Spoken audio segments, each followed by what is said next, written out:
I'm Ann Dart. I'm Tracy Stormy. And I'm Kathy Knight. And together we are It Was a Dark and Stormy Book Club, a podcast for mystery lovers. Welcome.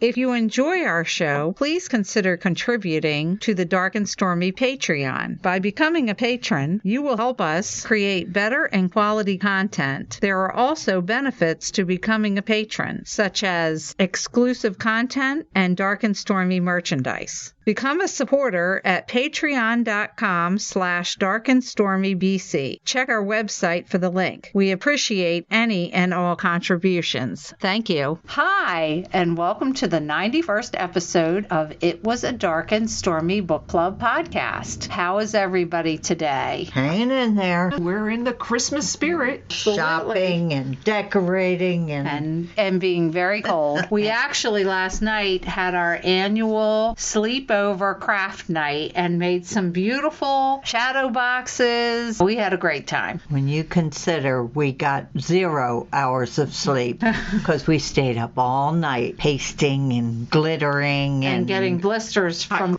Hot glue gun.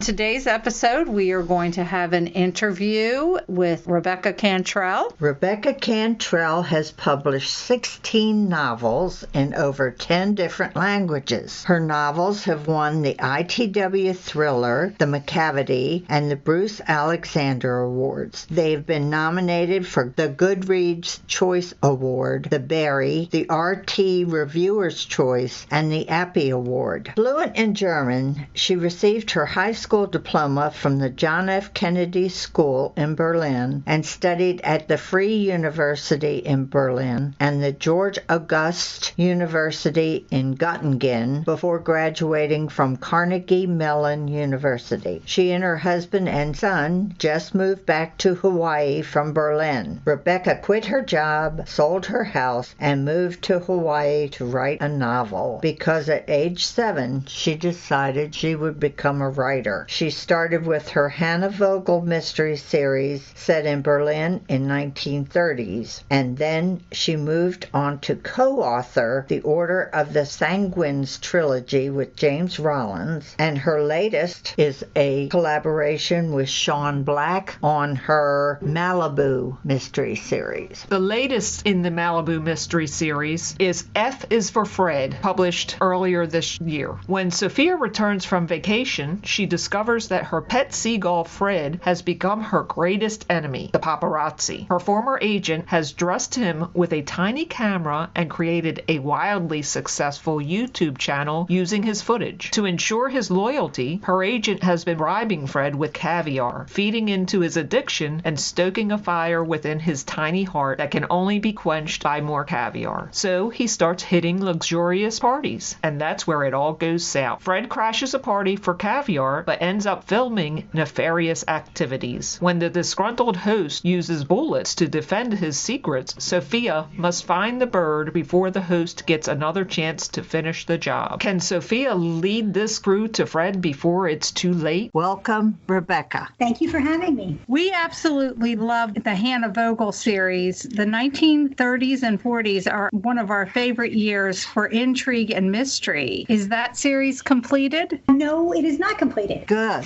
Currently, there's the first 4 books, and then I recently completed a novella called Cigarette Boy, which takes place in 1931 before the events of A Trace of Smoke, and it's from the point of view of her brother, Ernst Vogel, and it's how he meets Anstrom and solves a murder of his own. And then after that, of course, I have more adventures to come with Hannah and Lars. Great. The Malibu mystery series is a lot of fun, especially compared to your other series. What drew you to go into the direction of a more comedic series? I really like trying new things and exploring new frontiers as a writer. I like reading. I read in a lot of different genres. I write in a lot of different kinds of, at least suspense, mystery, and also horror. And I just like the idea of doing something new. And so when Sean Black approached me, the original idea was all his, and he said, I was thinking of doing this. Do you want to do it together? And he originally wrote comedy for the BBC before he became a novelist. And I thought it would really be a great opportunity to work with somebody who had that kind of background so I could learn how to write comedy. And Sofia was just such an intriguing character.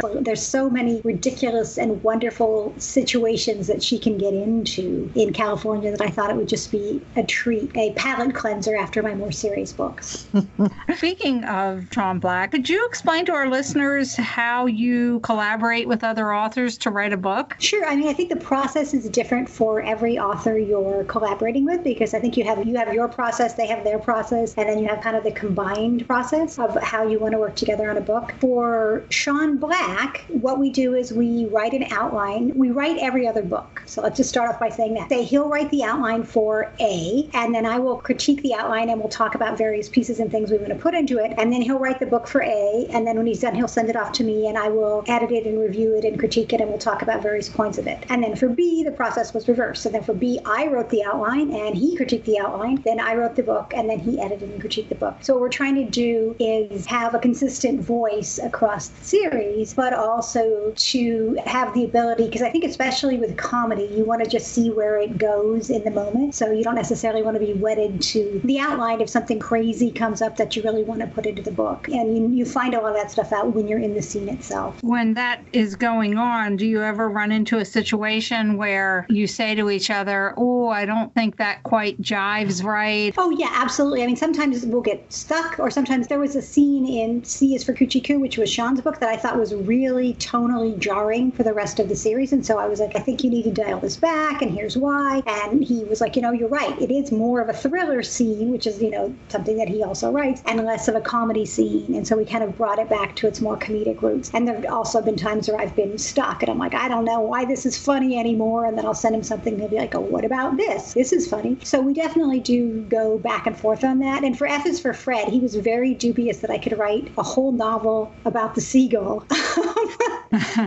But he's like, okay. And then I wrote the outline. He's like, I could see how it could work, but I don't know. And then after I finished it, he's like, oh, yeah, this is great. This is exactly what we needed to do. Initially, he's like, okay, nobody even dies. And it's about the seagull who doesn't speak. But it was a wonderful source of comedy for Sophia and for Aiden and for Violet to kind of interact in this world of Fred. Absolutely. You had a long collaboration with James Rollins and now Sean Black. What are the main differences in their styles? For Rollins, we had a different process for working together. For Sean Black, it was we did every other book, and then we kind of did a lot of collaboration at the outline stage and at the final stage. For James, we did more active work, so we would meet every Monday and we would go over whatever the scenes were that were upcoming for the week and talk them through, and then we would turn in pages on Friday and we would go over those pages on Monday. And so I would write some scenes and he would write some scenes, so it was more of an interactive process. It really depends on how you want the book to go and what process you're most comfortable with. I think Sean Black comes from the background of TV, and so that's kind of how they work in TV. They have an outline, they break it in the writer's room, a writer goes off and writes it, and then they come back and critique it. So that makes sense that that's kind of more how his process worked, whereas Jim is more of a writer who writes the whole novel beginning to end himself, so it was more of an interactive process because of what his background was and where we were coming from. Oh, interesting. I realize it sounds strange because it's a completely different process for each one, and I think that's how it is. I think you have to just figure out what works for you and what works for the project. We've talked to a lot of writers who tell us that each one of their characters has a little bit of them inside them. If you had to say, are you more of a Hannah or a Sophia? That is a really tough question. I think that for a lot of things, I'm a lot more of a Hannah in terms of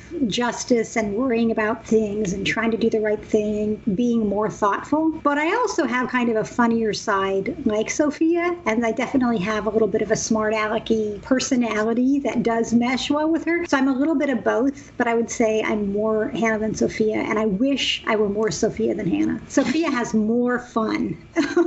by far. In another direction, when did you develop such a fascination with vampires? Oh, I've always loved vampires. When I was a teenager, I read Interview with a Vampire and then Vampire Lestat. When I first started writing, I wrote the book I, Dracula as Becca Black, which is a retelling of Bram Stoker's Dracula by using only text messages and emails and voicemails. And it was an app in the App Store for a while, and it's also a printed book. And so I've always been fascinated by this idea of what would it mean to be immortal and what would the cost of that mean for your humanity. Because I think one really interesting thing about vampires is, well, they are immortal. They tend to usually get to continue to be young and beautiful for all of their eternal lives until they're killed by some unnatural means. There's also the cost of killing and eating other human beings. And I think for me, that's the interesting part of being a vampire, is kind of trying to figure out what that means for the characters and how they respond to being in that situation. So if you look at Rune, for example, in the Blood Gospel series, he is tortured by what he did when he fed on Elizabeth and what that meant for him as a person. Certainly some of the other Sanguine Knights are struggling with their past and struggling with their eternal nature and the inherent ferocity that they have because of who they are and how they have to survive. And that, I think, is a really fascinating thing for a character. And then you get the characters who don't struggle at all. Like the Elizabeth Bathory character has no trouble being completely ruthless and killing people. It's an interesting kind of statement on who she is and the time when she lived, too, and who she was as a member of the nobility. I mean, I think she was very used to the idea of herself as being better than the housemaids that she killed. And so I don't think she wastes nearly as much energy on trying to control that or feeling guilty about it, certainly as she should, and certainly as much as the other characters do. I'll admit I have a fascination with vampires too, ever since Stephen King's Salem's Lot. That's wonderful. That did it for me.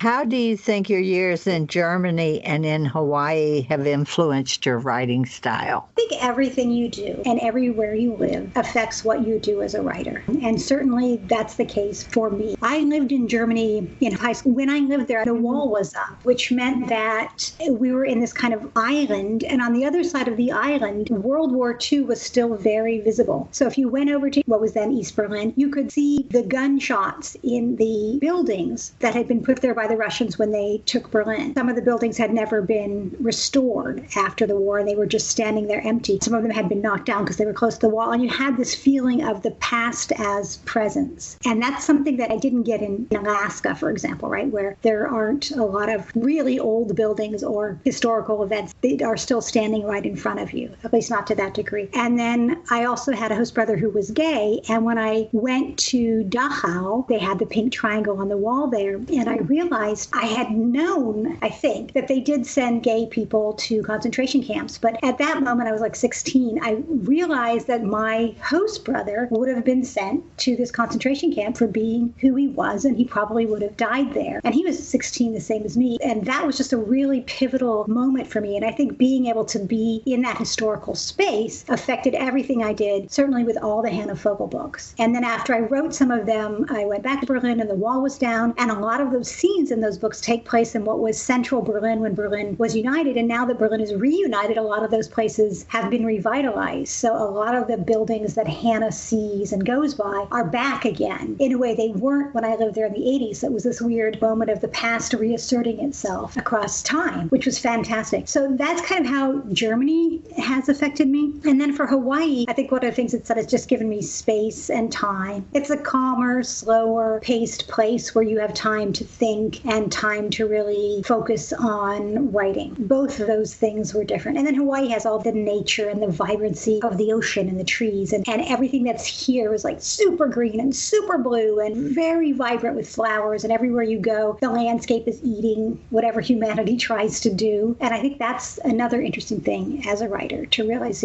we have all this historical stuff, but we're also impermanent. If we stopped existing on Hawaii, it would look wild very quickly. I have to tell you, I have an obsession with houseplants, and I'm so jealous that you probably get to walk right outside and see a lot of the plants I wish I could have. It's really extraordinary. We were down in Volcano with some friends a couple of weeks ago, and there's fields of orchids. So I think they're called bamboo orchids, and there's just hundreds of them, and they're growing in Volcano completely wild. They live in Germany, and they have to work really hard to make orchids grow, and they just picture after picture after picture, because they just had real trouble grasping the idea that orchids just could grow in the wild without any intervention, because this is their climate. Nice. What island do you live on? I live on the Big Island. I live Kona side, where the Ironman kicks off, which is actually next week. You're lucky. It is very beautiful. Rebecca, what advice would you give to an author who's just starting out? I actually brought my cup, and the cup says, "Don't worry, be happy." I think that's probably my best advice to give to writers just starting out, that you should write the best book you can, learn what you need to learn from the craft to tell the story that you need to tell. So if you need to learn about description, or you need to learn about dialogue, or you need to learn about structure, there's a lot of ways to do